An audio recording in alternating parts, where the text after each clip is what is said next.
누가복음 21장 15절부터 19절까지 5절부터 19절까지 교독하겠습니다. 누가복음 21장 5절부터 19절.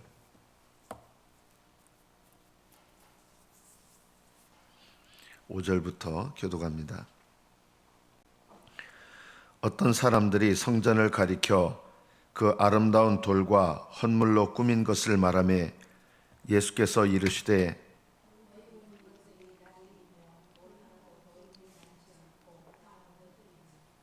그들이 물어 이르되 선생님이여 그러면 어느 때 이런 일이 있겠사오며 이런 일이 일어나려 할 때 무슨 징조가 있사오리까?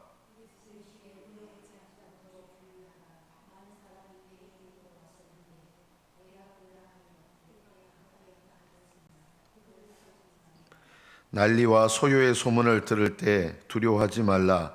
이 일이 먼저 있어야 하되 끝은 곧 되지 아니하리라.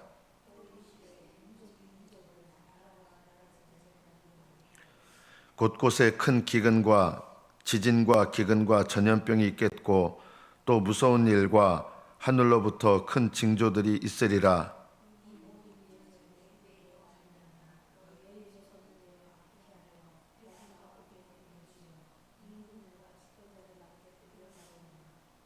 이 일이 도리어 너희에게 증거가 되리라. 내가 너희의 모든 대적이 능히 대항하거나 변박할 수 없는 구변과 지혜를 너희에게 주리라.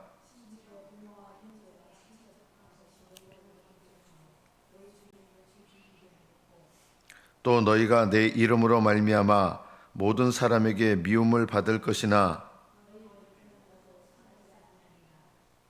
너희의 인내로 너희 영혼을 얻으리라. 아멘.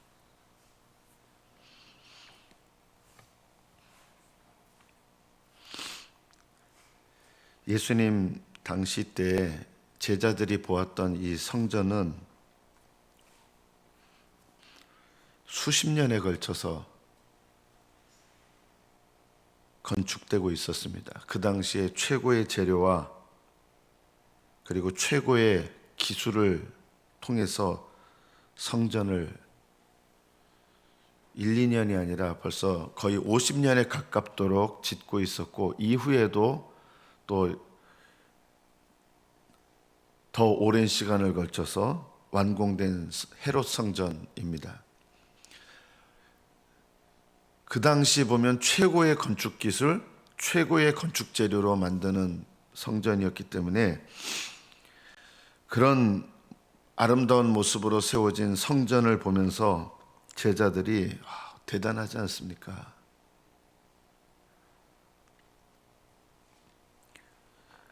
그러자 주님께서 날이 이르면 이 아름다워 보이는 성전 돌 하나도 돌 위에 남지 아니라 실제 말씀대로 정말 그렇게 됐어요. 이게 돌이 쌓여져서 이렇게 만들잖아요. 돌 하나도 돌 위에 남지 않았습니다. 정말 그렇게 됐습니다. 로마 군들이 쳐들어와서 이 성전에 있던 금이 있었는데 그게 불타면서 녹아내리잖아요.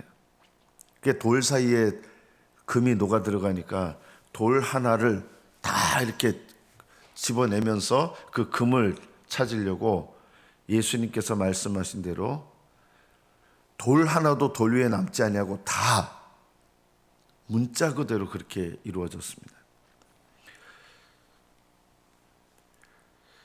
하나님께서는 성전을 귀히 여겨서 하나님을 위하여 세우려고 하는 마음을 멸시하지 않으십니다.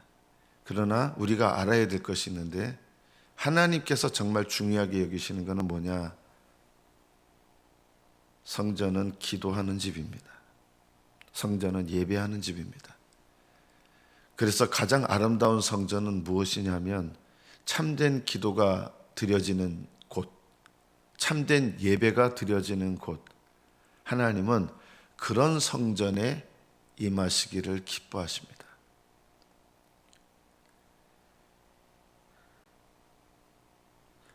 그런 것이 없다 그러면 아무리 아름다운 재료로 최고의 건축 기술로 만들어진 성전이라 할지라도 하나님은 거기에 임하시지 않습니다.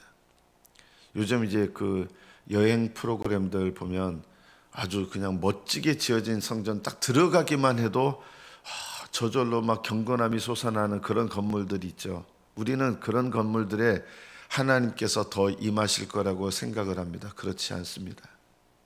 하나님은 건물에 임하시는 분이 아닙니다. 하나님은 참된 기도와 참된 예배가 있는 곳에 임하십니다. 우리 각자가 성전이라 그랬잖아요. 건물에 억지로 임하시는 하나님이 아니신 것처럼 우리 몸도 성전이긴 하지만 어떻게 돼야 되느냐? 우리 각자가 참된 기도의 집이 되어야 되고 참된 예배의 집이 되어야 됩니다. 그럴 때 하나님께서는 성령 안에서 우리에게 임재하십니다.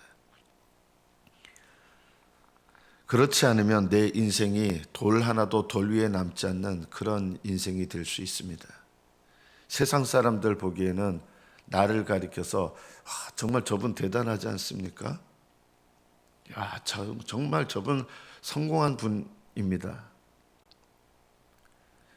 사람들이 아무리 우러러 본다 해도 정말 내게 중요한 것, 하나님께서 기쁘게 임하실 성전이 되지 못하면 내 인생은요, 온갖 아름다운 것으로 내 인생을 쌓아왔어도 돌 하나도 돌 위에 남지 않는 그런 인생밖에 되지 못합니다.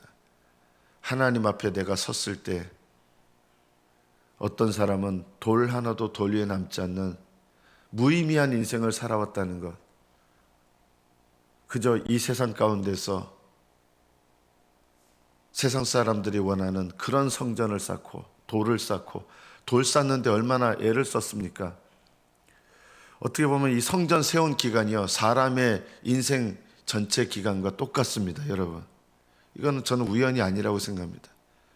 최고의 건축 기술로, 최고의 재료로 인생의 시간에 해당되는 그런 시간을 투자해서 어마어마한 건물을 짓는데 얼마나 많은 수고와 에너지가 들었겠습니까? 그러나 주님께서 임하시고 주님께서 함께하지 않으시면 돌 하나도 돌 위에 남지 않는 그런 인생이다. 우리는 어쩌면 그런 인생을 쌓고 있는 것은 아닙니까? 하나님께서 기쁘게 임재하시는 믿음이 되시기를, 그리고 기도의 집, 예배의 집이 되시기를 축복합니다. 우리가 오늘 말씀을 통해서 날이 이르면 이런 일이 일어날 거라 그랬잖아요. 종말의 때죠. 그러니까 제자들이 예수님께 여쭈었습니다. 어느 때 이런 일이 있겠습니까? 그래서 예수님께서 너희가 먼저 미혹을 받지 않도록 조심해라. 종말에 대해서 미혹을 받기가 쉽다는 것입니다. 종말론 때문에, 잘못된 종말론 때문에 미혹을 받는 분들 꽤 있잖아요. 지금도 잘못된 종말론 때문에 미혹을 받는 분들이 꽤 있습니다. 나는 아니냐 하면 여러분 이 말씀을 살펴보십시오. 많은 사람이 내 이름으로 와서 때가 가까이 왔다. 종말의 때가 가까이 왔다. 이게 옳은 거예요? 잘못된 거라는 거예요? 예수님은요, 이런 말에 휘둘리지 말라는 거예요. 때가 가까이 왔다는 게 왜 잘못된 말씀입니까? 진짜 종말은 내가 주님을 사랑하면서 인생을 마감하는 건데, 가짜 종말이 뭔지 아세요? 세상에 전쟁 났습니다. 난리 났습니다. 이거 없어졌습니다. 내 인생에 필요한 거 이거 무너졌습니다.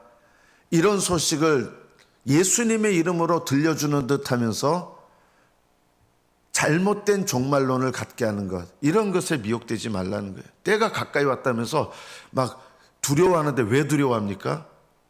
전쟁 소문이 나서 나 큰일 났다. 난리 소문이 나서 큰일 났다. 여러분, 전쟁 소문, 난리 소문, 이게 진짜 종말론이 아니라는 거예요. 우리는 이런 얘기들을 막 하면서 사람들 막 무섭게 하고 두렵게 하고 종말이 임박했습니다. 그런 종말론은요, 가짜 종말론이에요. 난리와 소요의 소문을 들을 때 두려워하지 마라. 난리의 소문으로 내 주변에 세상이 이렇게 됐고 뭐 이런 것 때문에 막 두렵게 만드는 거. 여러분, 오늘 윤 대통령 탄핵에 대해서 어떻게 될지 모르겠어요. 이것 때문에 뭐 난리 난다. 여러분, 이런 종말론에 속지 마십시오. 기각이 되면 난리 난다. 인용이 되면 난리 난다.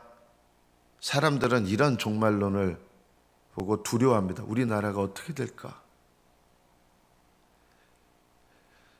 아마 끝나고 나면 어떤 결론이 나든지 반대하는 분들 측이 있을 거 아니에요. 그죠? 그럼 데모가 일어날 수도 있고, 나라가 어떻게 될까? 우리나라 어떻게 될까?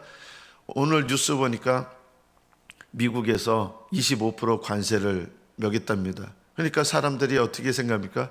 이제 자동차 산업 어려워지는데, 그리고 자동차 산업이 어려워지면 제일 직격탄을 맞는 도시가 어디입니까? 우리 울산이죠. 난리와 난리 소문이 날 때 두려워하게 되는 것, 이게 잘못된 종말론이라는 거예요. 나라가 나라를 대적해 일어나고 곳곳에 큰 기근, 지진, 질병들이 있을 것이다. 얼마 전에도 우리 코로나 있었잖아요. 큰 질병들. 무서운 일과 하늘로부터 큰 징조들이 있을 것이다. 이런 일을 가지고 두려워하는 것은 진짜 종말론이 아닌 거예요. 이런 일들이 일어나는 걸 보면서 어떻게 하면, 어떻게 살아? 이런 태도를 갖게 된다면 이것은 미혹을 당한 것입니다. 어떤 미혹을 당한 거예요? 세상이 주는 두려움에 미혹을 당한 거예요. 잘못된 종말론에 휩쓸리는 거예요. 진짜 종말론은 예수님이 오늘 본문에서 가르쳐 주시는 건 이거예요. 세상의 환경이 어떻게 바뀌든 그것이 진짜 중요한 종말이 아니라는 거예요. 그래서 12절에 보면 이 모든 일 전에 내 이름으로 말미암아 너희에게 손을 대서 너희를 박해하고 너희를 회당과 옥에 넘겨주고 임금들과 집권자들 앞에 끌어가고 이 일이 오히려 너희에게 증거가 된다. 주님 말씀대로, 하나님 말씀대로 살아서 복음 증거하다가 세상 사람들이 나를 옥에 끌어가고 나를 고통스럽게 하고, 이게 오히려 진짜 종말의 증거라는 것입니다. 여러분, 말씀이 이해가 되십니까? 세상 전쟁, 난리, 하늘에서 뭐가 떨어지고 이런 것 때문에 우리 어떻게 살아 하면서 두려워하게 되는 거는 내가 세상에 무릎 꿇는 신앙을 갖고 있는 거예요. 그러면 세상에 무릎 꿇는 신앙을 내가 갖고 있다 그러면 내가 뭘 맞이할 준비가 안 된 거예요? 주님이 오실 종말을 맞이할 준비가 안 됐다는 뜻입니다. 오히려 이런 세상 가운데서 내가 주님을 증거하고 복음을 증거하고 말씀대로 살고 그러면서 내 신앙을 지키면서 올바른 신앙으로 살아갈 때 세상이 나를 힘들게 하고 박해하고 옥에 넘겨주고 나를 끌어가고, 오히려 이것이 내가 종말을 올바로 준비하고 있다는 증거입니다. 예수님께서 말씀하고 싶었던 것은 무엇입니까? 너희들이 세상의 환난 때문에 두려워해서 위축되는 것은 올바른 종말의 준비가 안 됐다는 뜻이에요. 이런 것에 미혹되지 마라. 오히려 진짜 종말은 이런 세상 가운데서 내가 오히려 주님을 증거하고 주님을 위하여 고난받고, 이것이 내가 진정한 종말, 주님 오실 것을 올바르게 준비하는 종말론적인 삶을 살고 있다는 증거라는 것입니다. 그러니 미혹되지 마라. 세상 사람들이 두려워하는 잘못된 종말에 휩쓸리거나 두려워하지 말고 다시 오실 주님을 올바르게 기다리는 진정한 종말 의식을 가지라는 것입니다. 여러분은 어떤 종말론 속에 살아가십니까? 때로는 내 인생이 무너지는 것 같은 그런 일을 경험할 때가 있을 것입니다. 물질적으로도 그렇고 힘들죠. 너무 힘들죠. 난리와 난리 소문이 내게 일어날 수 있죠. 그러나 이것은 세상적인 종말론입니다. 영적인 종말론은 어떤 환경에 상관없이 뭘 지키는 겁니까? 믿음을 지키고 믿음으로 살아가는 것. 이게 진짜 종말론이다. 참된 종말론을 가지시기를 축복합니다. 주님께서 이것을 우리에게 말씀하시는 거예요. 오늘 말씀의 끝에 보면 그러므로 너희는 변명할 것을 미리 궁리하지 않도록 조심하라. 너희들이 어떤 상황에서도 너희 대적들이 반박하거나 대항할 수 없는 말의 지혜를 줄 것이다. 말로 승리한다는 뜻이 아니라요, 안 넘어간다는 뜻이에요. 그들의 위협에 안 넘어간다. 세상의 위협에 안 넘어간다는 거예요. 참된 종말론자들은. 세상적인 종말론자는 이런 걸로 위협해서 뭘 무너뜨려요? 내 믿음을 무너뜨리고 약화시키고 주님을 의지하는 것을 포기하게 만들고. 그러나 올바른 종말 의식을 갖고 있는 사람은 이런 일로 위협을 해도 대항하거나 변박할 수 없도록 나는 예수님을, 예를 들면 예수님을 사랑합니다. 나는 예수님을 믿습니다. 이 변박할 수 없는 말로 그 사람들 이겨낸다 이게 아니라 어떤 위협에도 그들의 말에도 불구하고 뭘 지켜낸다는 거예요? 내 믿음을 지켜내게 된다는 것입니다. 너희들 중에 며칠 죽이기도 할 것이고 모든 사람에게 너희들이 미움을 받을 수 있다. 그러나 너희들의 인내로 너희들의 영혼을 얻는다. 여러분, 너희들의 인내로 뭘 얻는다 그랬어요? 내 영혼을 얻는다는 거예요. 내 영혼이 온전한 구원에 이른다는 뜻입니다. 자, 그러면 인내는 견고하게 지키는 거예요. 끝까지 지키는 거예요. 뭘 인내해야 될까요?